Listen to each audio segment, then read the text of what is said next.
বন্ধুরা তো চলে এসেছি নতুন একটা ভিডিও নিয়ে মুভি রিভিউ বস চ্যানেলে। তো আজকে একটা টিজার বেরিয়েছে পরশু দিন। বুস হাজরার একটা টিজার, কমেডি মুভি, নারীর চরিত্র বেজায় জটিল। তো এটাতে বেসিক্যালি হচ্ছে একটা বন্ধুকে দেখানো হয়েছে, অঙ্কুশকে দেখানো হয়েছে, আর কাউকে দেখানো হয়নি, এবং 9 জানুয়ারি রিলিজ করবে। তো ফার্স্টে হচ্ছে এরকম টিজারটা জাস্ট সিম্পল কথা যে শিবকে বলছে, মহাদেবকে বলছে যে মা কালীর নিচে হচ্ছে, যখন পায়ের নিচে আছে তখন বলছে যে ওই একটা ভুলের জন্য হচ্ছে আপনি মানে আপনি শুয়ে থাকুন, আপনি উঠবেন না, আপনি একবার নিচে চলে গেছেন, মেনে নিয়েছেন, এবং হচ্ছে আপনি দিয়ে তারপর কৈলাসে ধ্যান করছেন, আর আমরা হচ্ছে সারা পুরো পুরুষ জাতি এখন হচ্ছে সেখানে পিষে খাচ্ছে, ঠিক আছে? মানে হাসতে হাসতে কমেডির মধ্যে কিন্তু এটা বলছে। তারপরে মা হচ্ছে একটা চড় মেরেছে, তারপর চড় মেরে বলছে যে এখানে আয়, তারপর বুঝতে পারবি। তো তারপর তাকে মাঝে মধ্যে চড় মারছে, সে সিনেমা মানে স্বপ্নে হোক বা রিয়েল টাইমে হোক, সবসময় তাকে চড়ই মারছে, ঠিক আছে?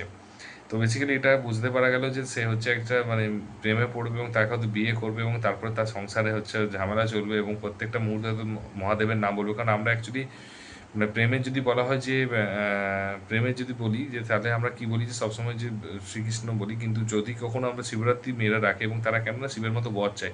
শিবের মতো কেন বর চায়? কারণ ভোলে বাবা মানে আমরা শিবকে কি বলি যে শিব হচ্ছে পার্বতীকে খুব ভালোবাসে, ঠিক আছে? এবং সত্যি কথা বলতে আমরা সবাই জানি যে খুবই ভালোবাসে। সে সবার সামনে হয়তো চিৎকার রেগে গেল, তাণ্ডব দেখালো, কিন্তু পার্বতীর সামনে সে কিন্তু চুপ থাকে, এবং পার্বতীকে সে ভালোবাসে, এবং সেটা সবাই জানে এবং খুব ভালোভাবেই সবাই বুঝে। তো এখানে কি হয়েছে, সেম জিনিসটাই হয়েছে। তো ব্যাপারটা হচ্ছে যে এখানে সবাই জন্য শিবের মতো বর চায়, এবং হয়তো দেখো শিবের মতো বর চায়, এবং তারপর শিবের সাথে মহাদেবের সাথে তুলনা করতে করতে তাদের হয়তো সম্পর্কের মধ্যে ঝামেলা হয়েছে, এবং তারপরে হচ্ছে তার জন্য সে হচ্ছে মহাদেবকে হচ্ছে জোর মানে ইয়ে করছে, মানে দোষ দিচ্ছে। এবং তারপর লাস্টে সবচেয়ে সুন্দর লেগেছে যখন, এবং যখন বলছে তোকে মা কালী হচ্ছে চড় মারলো, তখন বলছে যে হ্যাঁ কতবার বলবো। তো সেই জিনিসটা খুব সুন্দর লেগেছে, বন্ধুটাকে এক্সপ্লেন করছে। আর তারপরে পিছনে হচ্ছে একটা ডাডুম ডাডুম বলে যে খুব সুন্দর একটা মানে ব্যাকগ্রাউন্ড মিউজিক বলছে। সত্যি কথা বলতে মিউজিকটা কিন্তু খুব ভালো লাগছে, আমারও খুব ভালো লাগছে। তো আরেকটা জিনিস সবচেয়ে ভালো লেগেছে, একটা জিনিস যে টিজারের শুরুতেই একটা খুব সুন্দর করেছে, একটা ব্যাক মানে ক্যামেরাটাকে ব্যাক করে নিয়ে এসে ঘরে দেখাচ্ছে। মানে এর আগে কি হয়েছে, মানে সামনে থেকে ফ্রন্টে নিয়ে যে হচ্ছে তাকে হচ্ছে দেখাচ্ছে, কিন্তু এক্ষেত্রে কিন্তু পুরোপুরি দেখাচ্ছে, মানে পুরো ক্যামেরাটাকে পেছনে নিয়ে নিয়ে এসে এসে তারপরে হচ্ছে ওটাকে চোখে ফোকাস করেছে। এটা সবচেয়ে ভালো লেগেছে, একটু ইউনিক রকম লেগেছে।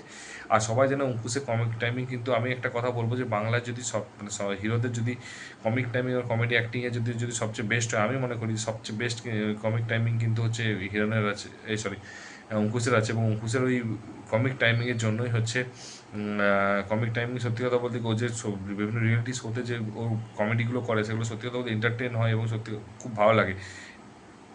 মিরের পর যদি কেউ যদি মানে অ্যাঙ্কারিংয়ে বাংলাতে মানে ওইসব রিয়েলিটি শোতে যদি কেউ খুব ভালো করে, সেটা হচ্ছে মানে কমেডি জিনিসটাতে আসে, সেটা হচ্ছে কিন্তু অঙ্কুশ কিন্তু বেটার করে।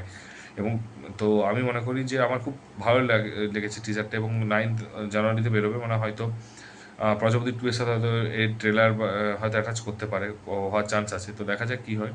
তো আমার ভালো লেগেছে, এবার জানি না তোমাদের কীরকম লেগেছে। তো তোমাদের আশা করছি ভালো লাগবে। তো তোমাদের যদি না দেখে থাকো, তোমরা একটু ইউটিউবে সার্চ করো, গিয়ে দেখতে হবে। যদি মানে দেখে নেবে, তারপর জানিও কেমন লেগেছে কমেন্ট বক্সে।